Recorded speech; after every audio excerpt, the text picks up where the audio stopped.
नमस्कार, NMF news पर आप सभी का बहुत स्वागत। मैं हूं आपके साथ अभिषेक पुंडीर।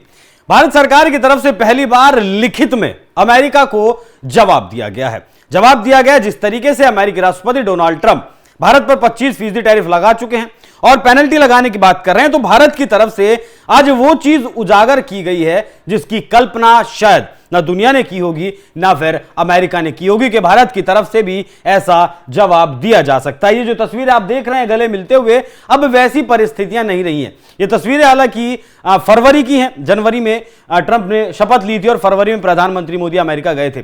तो चलिए सिलसिलेवार तरीके से एक एक कर आपको दिखाते हैं किस तरीके से यूरोप और अमेरिका रशिया के साथ व्यापार करते हैं। लेकिन दोगलापन देखिए, भारत के ऊपर चाइना के ऊपर बैन लगाने की बात करते हैं, पेनल्टी लगाने की बात करते हैं। स्लोवाकिया, हंगरी और जर्मनी रूस से कच्चा तेल, प्राकृतिक गैस, रिफाइंड पेट्रोलियम प्रोडक्ट्स खरीद रहे हैं।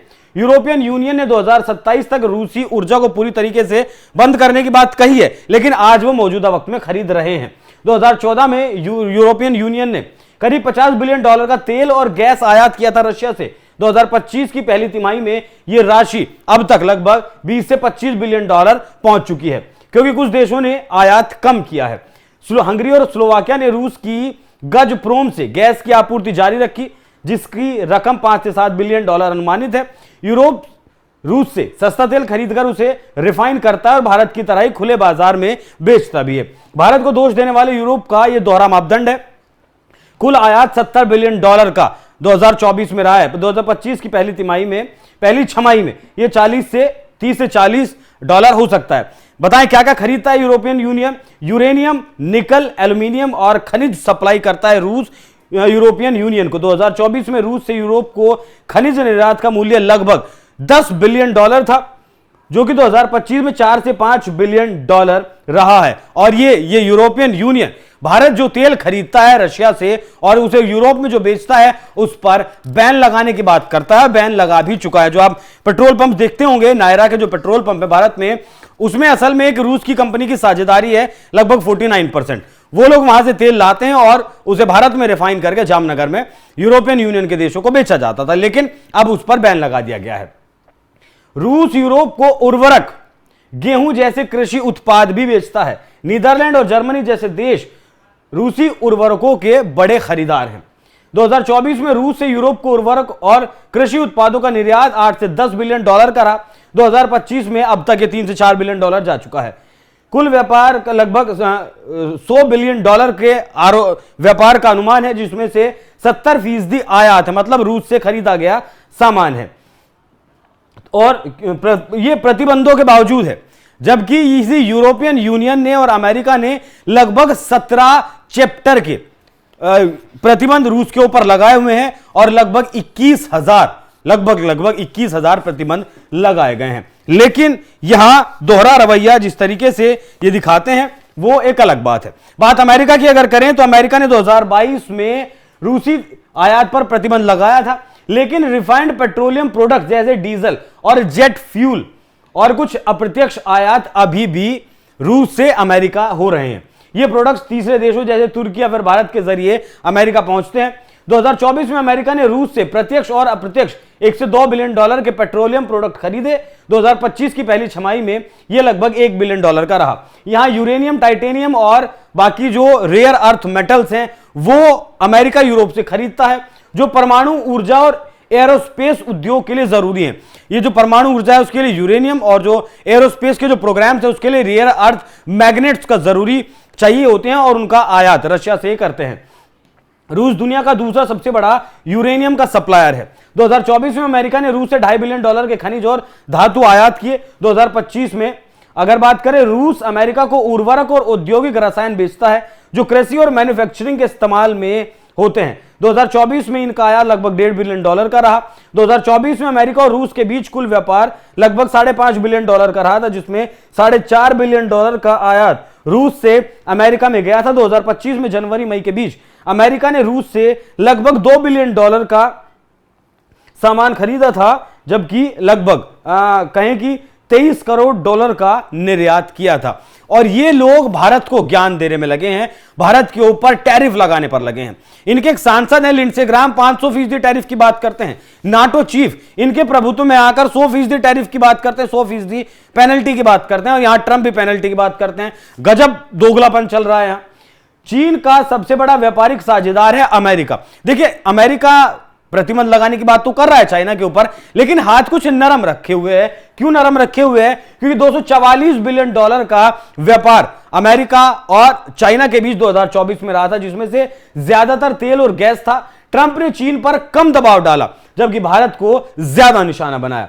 भारत ने 2022-25 में रूसी तेल से लगभग 11 से 25 बिलियन डॉलर की बचत की है। लगभग 65,000 करोड़ रुपए बचाए हैं, जो यूरोप और अमेरिका की तुलना में बहुत कम है। लेकिन फिर भी ट्रंप सिर्फ भारत को टारगेट कर रहे हैं।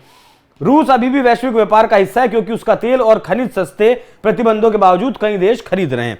लेकिन यहां ये बात कर रहे हैं कि हम भारत इनके साथ व्यापार ना करे, रूस के साथ। खुद लगातार व्यापार पर व्यापार ये किए जा रहे हैं। अब एक बात और समझिए कि यही अमेरिका था जिसने ये कहा था भारत को कि आप रशिया से तेल खरीदिए, क्योंकि अगर आप रशिया से तेल खरीदेंगे तब दुनिया में जो कच्चे तेल की कीमतें हैं वो सही बनी रहे। एक तरीके से अगर देखें भी, भारत पहले मिडिल ईस्ट के देशों से तेल खरीदता था, और यूरोपियन यूनियन के जो देश थे वो रशिया से तेल खरीदते हैं। आज हम रशिया से तेल खरीदते हैं और यूरोपियन यूनियन के जो देश हैं वो मिडिल ईस्ट के देशों से तेल खरीदते हैं। मतलब कहानी घूम फिर कर वहीं आ जाती है। लेकिन दोगलापन दिखाना जरूरी है। क्यों दिखाना है? क्योंकि यूक्रेन पर कब्जा करना है, वो भी आपको बताऊंगा। 1 अगस्त 2025 से ये टैरिफ की घोषणा की थी, हालांकि 7 तारीख तक इसे फिलहाल डिले कर दिया गया है, क्योंकि भारत रूस से तेल और हथियार खरीदता है। ट्रंप ने अपने सोशल मीडिया जो ट्रूथ है उस पर लिखा कि बड़ी मात्रा में रूसी तेल खरीद रहा है भारत और उसे बेचकर मुनाफा कमा रहा है, जिससे रूस यूक्रेन युद्ध को अप्रत्यक्ष रूप से मदद मिल रही है। अब भारत का जवाब क्या था? यहां भारत ने बताया कि ट्रंप जो है पूरी तरीके से पाखंड कर रहे हैं। यहां पर मंत्रालय ने हमारे बताया कि रूस यूक्रेन युद्ध के बाद पश्चिमी देशों ने तेल की सप्लाई मोड़ी। अब भारत को रूसी तेल की ओर जाना पड़ा था, क्योंकि ये यूरोपियन यूनियन के देश खुद मिडिल ईस्ट के पास चले गए थे, तो हमें मजबूरी में भी आना पड़ा था रशिया के पास तेल खरीदने के लिए। भारत ने कहा कि उसकी तेल खरीद राष्ट्रीय हितों, बाजारों की उपलब्धता और कीमत जैसे आर्थिक कारणों पर आधारित है। भारत ने किसी भी वैध प्रतिबंध को नहीं तोड़ा है, क्योंकि वो रूस से $60 प्रति बैरल की कीमत पर तेल खरीद रहा था। क्योंकि इसी यूरोपियन यूनियन ने एक मार्केट कैप लगाया था कि रशिया अगर चाहता है अपना तेल बेचना तो $60 प्रति बैरल के ऊपर वो नहीं बेच पाएगा। उसने उस कीमत पर हमें तेल बेचा और हमने खरीदा। हमने किसी भी कानून का उल्लंघन नहीं किया है। पहले अमेरिका ने भारत को रूसी तेल खरीदने के लिए प्रोत्साहित किया था ताकि वैश्विक तेल की कीमतें स्थिर रहें। लेकिन 2024 में अमेरिका के पूर्व राजदूत एरिक गारसेटी जो भारत में थे, उन्होंने कहा था कि भारत का रूसी तेल खरीदना पश्चिम की नीति का हिस्सा था। पश्चिम की नीति का हिस्सा था, तो आज फिर यह नीति का हिस्सा कैसे बदल गया, वो भी समझने की बात है। ट्रंप और उनके सहयोगी स्टीफन मिलर भारत पर अब यह आरोप लगा रहे हैं कि वो रूस के युद्ध को वित्तीय मदद दे रहा है, जो अमेरिकी नीति में बदलाव दिखाता है। भाई, वित्तीय मदद तो अपने आप ही जाएगी। जब हम रशिया से तेल खरीदेंगे तो उसके बदले में उसे पैसे तो देंगे, वो रूबल में दे या फिर डॉलर में दे। और अगर 2024 में तुम्हारा यह कहना था कि रूसी तेल खरीदना पश्चिम की एक रणनीति थी, तो आज ये फिर वित्तीय मदद कैसे हो गई है? ये अमेरिका का एक बार फिर से दोगलापन देखने को मिला है। भारत दुनिया का तीसरा सबसे बड़ा तेल आयातक है, जो अपनी जरूरत का 35 से 40% रशिया से खरीदता है, जो पहले लगभग 0.2% ही खरीदा करता था। रूस ने प्रतिबंधों के बाद सस्ते दामों पर तेल बेचा, हमने खरीदा। भारत को 2024 में करीब $25 बिलियन की बचत हुई। ये बात मैंने आपको पहले भी बताई। अगर भारत ने रूसी तेल नहीं खरीदा होता तो मार्च 2022 में तेल की कीमतें $137 प्रति बैरल पहुंच सकती थी। मतलब आज जो कीमतें कच्चे तेल की 80 से $85 प्रति बैरल हैं, वो $137 प्रति बैरल पहुंच सकती थी। और भारत में जो तेल आज आपको ₹100 लीटर मिल रहा है, वही तेल आपको लगभग 150 से पौने ₹200 लीटर मिल सकता था, जिससे वैश्विक महंगाई और ज्यादा बढ़ती। तो असल में इस दुनिया को, पश्चिम के देशों को भारत का एहसानमंद होना चाहिए कि भारत ने दुनिया को मंदी में जाने से बचाया है। जिस तरीके से दुनिया मंदी में नहीं पहुंची है, उसका एकमात्र कारण भारत है। लेकिन ट्रंप को तो यूक्रेन पर कब्जा करना है और उसमें देरी हो रही है। भारत और रूस का रिश्ता मजबूत और समय परीक्षित है, भारत ने साफ कर दिया है। भारत ने कहा कि इसे अमेरिका जैसे तीसरे देशों के नजरिए से नहीं देखा जाना चाहिए। आप कौन है कौन नहीं है हमें इससे मतलब नहीं है। हमारा रिश्ता रशिया से जैसा है वैसा ही रहेगा। हम रशिया से तेल खरीद रहे थे, तेल खरीदते रहेंगे। भारतीय रिफाइनर जैसे इंडियन ऑयल, रिलायंस लंबे अनुबंधों के आधार पर ये फैसले लेते हैं। रूसी तेल को तुरंत बंद करना मुश्किल है और बहुत मुश्किल है। रिलायंस ने तो 12 से 13 बिलियन डॉलर प्रति वर्ष तेल खरीदने की डील रशिया के साथ की है। अगर भारत रूसी तेल छोड़ दे तो सऊदी अरब जैसे वैकल्पिक आपूर्तिकर्ताओं से तेल खरीदने में भारत को सालाना 9 से 11 बिलियन डॉलर की ज्यादा खर्च करना होगा। और जाहिर सी बात है भारत में तेल की कीमतें बढ़ेंगी क्योंकि एशियाई प्रीमियम वसूलते हैं मिडिल ईस्ट के जो देश हैं। ट्रंप की धमकी भारत को मुश्किल में डाल रही है क्योंकि उसे आर्थिक जरूरतें और कूटनीतिक रिश्तों में संतुलन बनाना है। पूर्व विदेश सचिव श्याम शरण ने चेतावनी दी है, ध्यान से देखिएगा, कि अमेरिका के दबाव में झुकना भारत के हितों के खिलाफ होगा और भारत अपने हितों के खिलाफ जाकर नहीं झुकेगा। करीब 40 देशों से हम तेल खरीद रहे हैं। 2025 में अमेरिका से 51% आयात हमारा बढ़ गया। मतलब जब फरवरी में प्रधानमंत्री मोदी गए थे तब डील हुई थी कि भारत अमेरिका से और ज्यादा तेल खरीदेगा।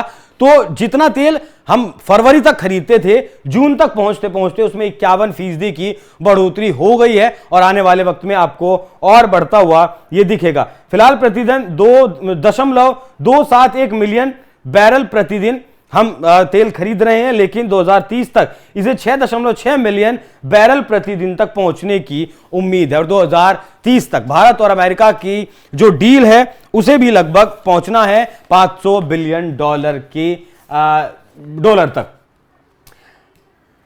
ये व्यापार को लेकर दबाव बना ही रहे हैं, लेकिन अब ये आप यहां ये समझ लीजिए कि भारत और अमेरिका का जो व्यापार है वो फिलहाल 120 बिलियन डॉलर से ज्यादा का है और इसमें टेक्सटाइल, फार्मा, आईटी बहुत सारी चीजें आती हैं, लेकिन भारत पर कोई फर्क पड़ने वाला नहीं है। मेन मुद्दा यह है कि भारत ने साफ संदेश दे दिया है इस बार मिनिस्ट्री ऑफ फॉरेन अफेयर्स की तरफ से। ये बाकायदा एक लेटर जारी करके अमेरिका को जवाब दिया गया है और जो आंकड़े मैंने आपको बताए हैं उन आंकड़ों को रखा गया है कि हम रूस से तेल खरीदते रहेंगे। आंकड़े मैंने आपको सारे बताए हैं कि यूरोप के देश अमेरिका किस तरीके से तेल खरीदते हैं। अब यहां समझ लीजिए कि ट्रंप क्यों चाहते हैं जल्दी से जल्दी ये युद्ध रुक जाए। आपको याद होगा कि जेलेंस्की और ट्रंप के बीच एक डील हुई थी कि हमारे यहां जो रेयर अर्थ मिनरल्स हैं उनका 50% आप ले जाइए, क्योंकि आपने हमें लगभग 350 बिलियन डॉलर दिए हैं रशिया के साथ लड़ने में। वहां 2-3 मीटिंग आपने देखी भी होंगी ट्रंप की और जेलेंस्की की हुई है, उसी के आधार पर वो डील हुई है। अब जब तक रशिया गोले दागता रहेगा यूक्रेन के ऊपर, तब तक वहां से rare earth minerals, rare earth metals, rare earth magnets नहीं निकाल पाएगा अमेरिका यूक्रेन से।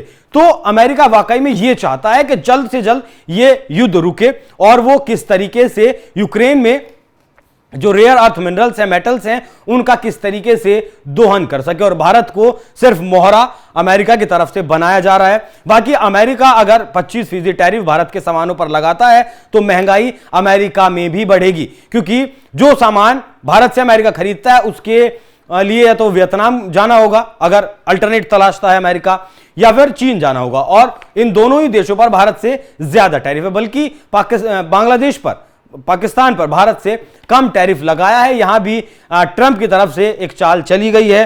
तो असल में टैरिफ लगाना मेन मुद्दा नहीं है, असल में मेन मुद्दा है कि किस तरीके से यूक्रेन पर कब्जा कर दिया जाए। और आप भी इस बारे में अपनी राय हमें कमेंट कर जरूर बताइएगा कि जो अमेरिका चाहता था पहले 2022 से लेकर 2024 तक कि भारत रशिया से तेल खरीदता रहे, अब सिर्फ एक यूक्रेन पर कब्जा करने के लिए, वहां से यूक्रेन का दोहन करने के लिए अब भारत के साथ इस तरीके का व्यवहार अमेरिका जो कर रहा है, उस पर आप लोग क्या सोचते हैं? अपनी राय हमें कमेंट कर जरूर बताइएगा। नमस्कार।